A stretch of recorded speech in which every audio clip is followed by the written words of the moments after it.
Saudi अरब में Pakistani community के मसाइल हल करने के लिए जद्दा कॉन्सुलेट में 24 घंटे की इमरजेंसी नाफिज है। हमारी टीमें भरपूर कोशिश कर रही हैं कम्युनिटी की खिदमत के लिए। ऐसे तारकीन वतन जिनके वर्क और विजिट वीज़ा की मियाद खत्म होगी, उनके वतन वापसी के लिए कॉन्सुलेट ने ऑनलाइन इनका अमल शुरू किया हुआ है और पहली फ्लाइट आज 200 से जायद मुसाफिरों को लेकर जद्दा से आई, जबकि दूसरी फ्लाइट रियाद से इस्लामाबाद रवाना होगी। कौंसल जनरल जद्दा खालिद मजीद ने पाक मीडिया जर्नलिस्ट फोरम से बातचीत करते हुए कहा कि इस वक्त सऊदी अरब में लॉकडाउन और कर्फ्यू की वजह हमारी कम्युनिटी को मसाइल हैं, लेकिन हम मसाइल को हल करने के लिए दिन रात कोशिश कर रहे हैं और कॉन्सुलेट में 24 घंटे की इमरजेंसी नाफिज की हुई है।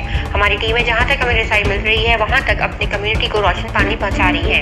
हमने इमरजेंसी बुनियाद पे 2 फ्लाइट्स का इंतजाम करवाया है अपने लोगों को वतन वापस भेजने के लिए, जिनमें हमारी पहली तरजीह वो लोग हैं जिनका एग्जिट वीजे और विजिट वीजा की मियाद खत्म हो चुकी है। इनके शामिल को मिल गया जो लोग अपनी मर्जी से छुट्टी जाना चाहते हैं। मैं सऊदी अरब में अपनी कम्युनिटी से दरख्वास्त करूंगा कि अगर आपको कोई भी मसला है तो 24 घंटे आखिर के लिए खुला है। आप पहले हमसे रब्ता क्या करें और मैं मशरक़ी कम्युनिटी की कारोबारी शख्सियात का जिन्होंने मुश्किल वक्त में हमारे साथ साथ अपने तौर पर अपनी पाकिस्तानी भाइयों को राशन पानी फराहम किया है।